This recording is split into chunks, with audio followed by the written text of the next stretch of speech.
Hai semuanya, gimana kabar kalian? Semoga selalu dalam keadaan baik. Jadi welcome back teman-teman di Adik Kristen Channel, dan ini adalah segmen analisa kripto. Segmen di mana kita akan mengulas untuk update news dan juga pergerakan dari market, khususnya market Bitcoin. Teman-teman, hari ini kita dapat banyak requestan lagi, requestan dari Bang Mas Tris Gold. Minta dibahas untuk token Lab sama token Fi. Ini ada narasi yang bergerak di RWA. Kira-kira potensi juga nggak jangka pendek dan jangka panjang kedua token ini? Terima kasih. Oke, kita akan coba untuk bahas ya untuk koin ini, dua koin ini sekaligus, teman-teman. Pembahasan kita mungkin mulai dulu dari Labs Group, atau nama tokennya adalah Labs. Labs adalah sebuah project yang juga punya narasi RWA. Sebelumnya kita udah dapat beberapa koin yang kita bahas teman-teman dengan narasi RWA. Teman-teman bisa kunjungi YouTube kalian dan ketik RWA Andre Greystone. Kemudian teman-teman akan dapat beberapa pembahasan-pembahasan koin terkait dengan RWA seperti yang ini, MNT, kemudian injektif kemarin kita bahas, kemudian Contrifuge, Centrifuge, terus juga ada koin-koin yang lain, Rio, terus ya itu sih. Ini juga pembahasan soal reward asset itu apa, kita sudah bahas juga teman-teman, dan juga kategori-kategori koin yang bisa teman-teman pantau terkait dengan reward asset. Dan hari ini kita bahas lagi koin reward asset, salah satunya adalah Labs. Labs ini adalah sebuah project berbasiskan dengan tokenisasi. Mereka spesially berfokus di tokenisasi real estate. Saat ini mereka sedang meluncurkan beberapa project, seperti salah satunya ya project berupa NFT gitu teman-teman, di mana NFT tersebut bisa dibilang menjadi sebuah lambang kepemilikan dari sebuah properti. Project ini sebenarnya idenya cukup menarik ya, di mana kita coba untuk mentokenisasi sebuah aset digital di dunia nyata. Cuman masalahnya adalah tokenisasi ini belum mendapatkan regulasi dari negara manapun. Paling yang biasanya sudah bisa ditokenisasi itu adalah US Treasury Bond. Jadi di sektor tersebut sudah ada memang, tapi kalau di sektor properti ini masih belum. Ini masih tahap awal. Jadi masih bakalan banyak kontroversialnya, teman-teman. Jadi kalau kita perhatikan dari token ini, itu aku tertarik ya, karena salah satunya itu dibikin oleh sepertinya orang Indonesia, teman-teman. Ini adalah founder-foundernya behind Scans with Labs Group ya. Ada Mahesh Heri Lela, terus ada Yuan Wong, Bernard Lau, dan juga ada Willy Sandi Eka Putra. Jadi mereka ini orang-orang yang sudah berkontribusi dalam proyeknya sejak Juli 2021. Jadi udah 2 tahun lalu, teman-teman. Jadi semua orang ini kita bisa track record nih, seperti misalnya Mahesh Herila. Dia adalah chairman di Labs Group. Dia sudah menaungi beberapa family hotel di Hong Kong. Dia punya sekitar 19 hotel properti secara global, teman-teman. Jadi ini adalah salah satu pemilik owner ya dari sebuah hotel di berbagai macam negara, dan dia sekarang membuat yang namanya Labs Group ini. Kemudian juga ada Yuan Wong, ini adalah Labs Group CEO-nya. Dia adalah orang dibalik dengan NFT berupa resort, teman-teman. NFT yang dibangun untuk proyek dari Labs Group sendiri. Terus juga ada Bernard Lau, dia adalah pemilik dari co-founder and Gravity Resort, teman-teman. Orang-orang properti juga, orang-orang yang berhubungan sama pariwisata. Kemudian juga ada Chief Designer Officer, yaitu Willy Sandi Eka Putra. Dia desainer, teman-teman, di mana dia sudah membuat banyak sekali proyek-proyek arsitektur gitu ya. Dan orang-orang ini kita bisa cek nih di Twitternya atau di LinkedIn, seperti contohnya Yuan Wong. Dia cukup aktif, teman-teman, fansnya Arsenal sama partner dari Huawei. Saat ini sedang membangun proyek RWA, AI, NFT, Web3 bersama dengan Labs Group. Itu sih, ini mereka ada speech, ada semacam pembicaraan gitu ya dengan grup Huawei. Jadi ini pengusaha yang bikin proyeknya.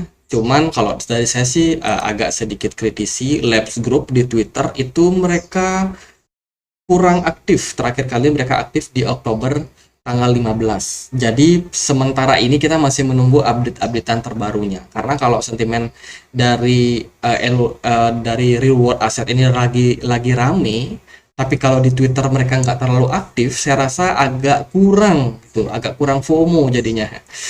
Jadi intinya itu paling yang harus mereka update adalah ya dari apa namanya sosial media, dari Twitter.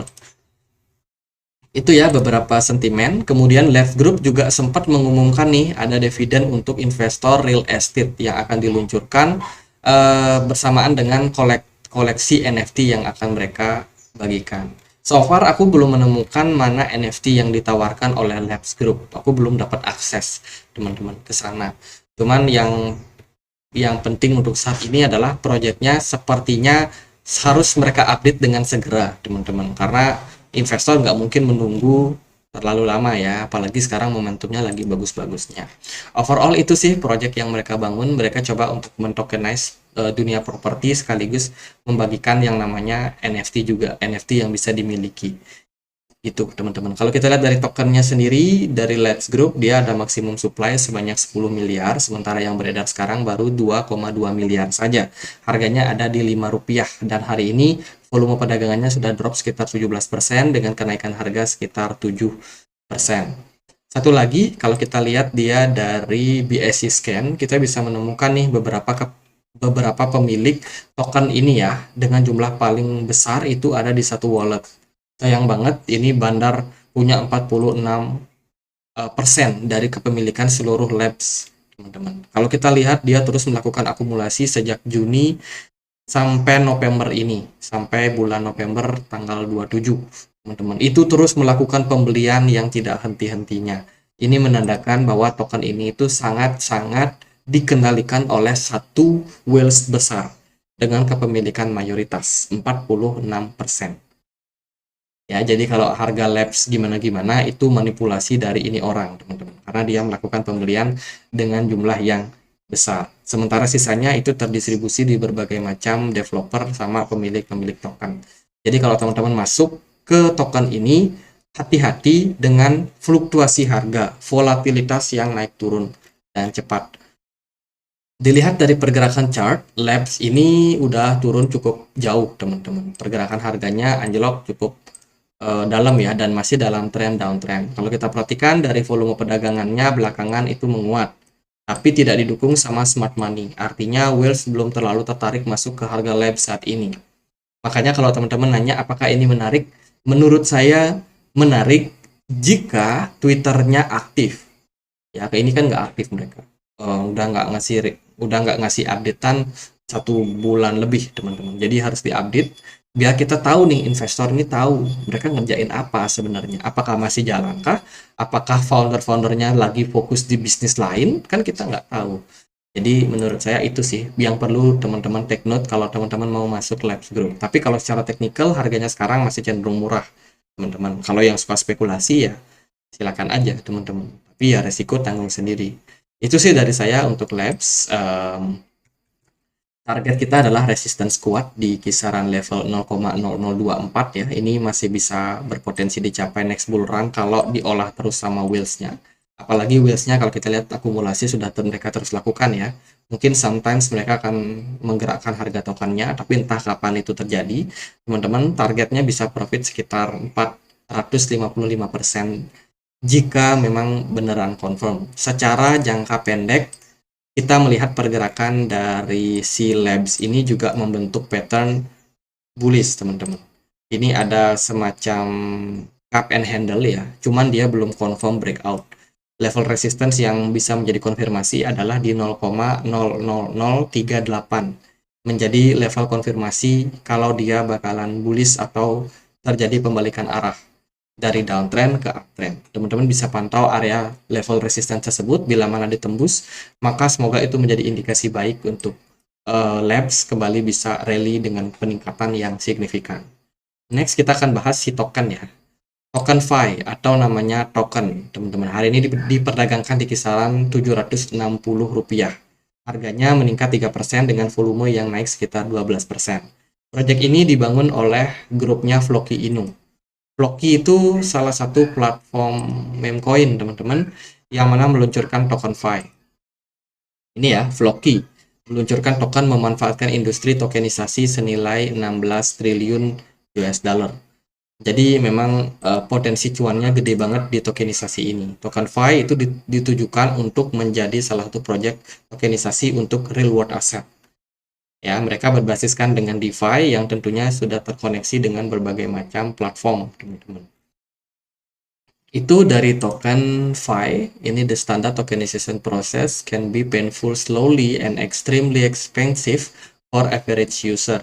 Mereka didukung oleh beberapa platform blockchain seperti Binance, kemudian Arbitrum, Ethereum. Ya seputar itu dua sih, dari Binance sama Ethereum. Kemudian tokenisasi marketnya ini peluangnya adalah di 16 triliun US dollar, tapi itu potensinya tercapai di 2030. Jadi masih ide-ide aja teman-teman. Project yang mereka kerjakan belum terlalu nyata. Mereka akan bikin AI untuk NFT, belum mereka lakukan atau belum rilis ya. Kemudian proyek-proyek yang lain adalah ya tokenisasi modul yang mereka juga coba untuk kembangkan. Kalau saya perhatikan dari token ini, dilihat dari Twitternya ini lebih mirip kayak meme token sih teman-teman. Jadi mereka punya narasi RWA, tapi belum benar-benar menjalankan project RWA yang mereka bangun. Jadi masih berupa ya token staking, claim staking, reward, dan lain sebagainya. Belum benar-benar ada project yang nyata. Kalau kita perhatikan dari mereka punya Twitter, masih berupa kayak konsep-konsep yang akan mereka bangun. Jadi menurut saya masih itu perlu di take note teman-teman. Kemudian mereka juga ada skandal nih 1 November kemarin sama exchange Bitget. Ini dikabarkan langsung karena Bitget platform perdagangan baru aja memasukkan token Fi ke dalam zona inovasi mereka. Tiba-tiba memutuskan untuk menghapus daftar token tersebut. Keputusan ini diambil setelah token Fi baru saja masuk ke daftar tersebut dilaporkan mengalami fluktuasi harga yang parah. Tak lama setelah perdagangan dimulai, setelah pemeriksaan yang lebih cermat, Bitget menyatakan bahwa tim terkait dengan token Fi berkontribusi sejumlah kecil, ya sekurang-kurangnya sekitar 200.000 dolar token dalam akumulasi bursa DEX. Jadi ada manipulasi di internal developer mereka. Makanya dari Bitget sendiri nggak pengen ambil resiko terhadap fluktuasi, dihentikanlah itu kerjasama dengan token Fi. Mungkin token udah nggak ada lagi di Bitget ya sampai sekarang, teman-teman, terkait dengan masalah tersebut. Jadi ada kontroversinya juga sama project ini. Beberapa project yang mereka akan kerjakan sebenarnya adalah token Fi Launcher, Quick Launch Bot, token Fi Launchpad, Generative AI, AI Smart Contract Auditor, dan lain sebagainya. Cuman ini bener-beneran masih konsep, teman-teman. Kita masih menunggu kapan mereka benar-benar meluncurkan platform yang mereka sebut sebagai RWA tersebut. Mereka punya maksimum supply sebanyak 10 miliar token, sementara yang beredar itu masih 1 miliar saja, 10%.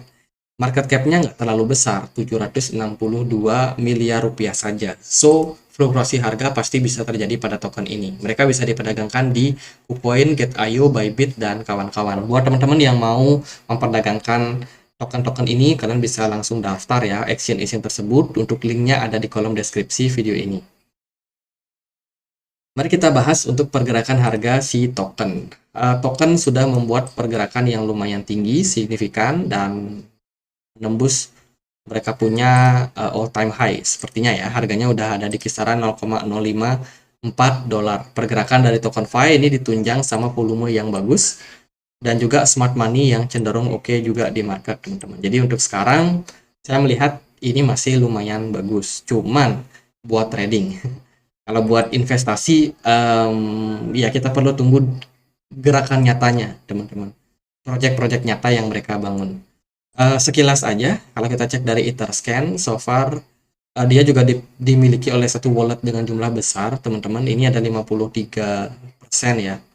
53% jumlah kepemilikannya sangat besar di Ethereum, di blockchain Ethereum. Kalau kita perhatikan di sini, distribusi terus dilakukan oleh pemilik token terbesar ini sampai sekarang, teman-teman. Jadi mereka distribusi barang pas harganya lagi di puncak-puncaknya.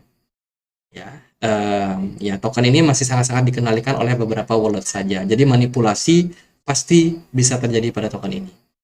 Jadi kalau teman-teman trading di token ini, hati-hati sama fluktuasi harga. Level resistance terdekat itu ada di kisaran 0,058 dengan level support yang bisa teman-teman pantau yaitu di sini di 0,039 teman-teman. Masih cukup jauh ya. So far pergerakan Bitcoin lagi bagus, Bitcoin dominance juga sempat turun tapi sekarang udah naik lagi, dan juga token-token yang seperti ini cenderung pergerakannya sangat manipulatif. Jadi kalau teman-teman masuk ke token ini, hati-hati sama fluktuasi harga. DCA itu paling aman teman-teman. Jadi paling gitu aja buat token Fi. Saya nggak bisa komen terlalu banyak secara teknikal karena melihat dari kepemilikan seperti ini cukup ngeri juga teman-teman.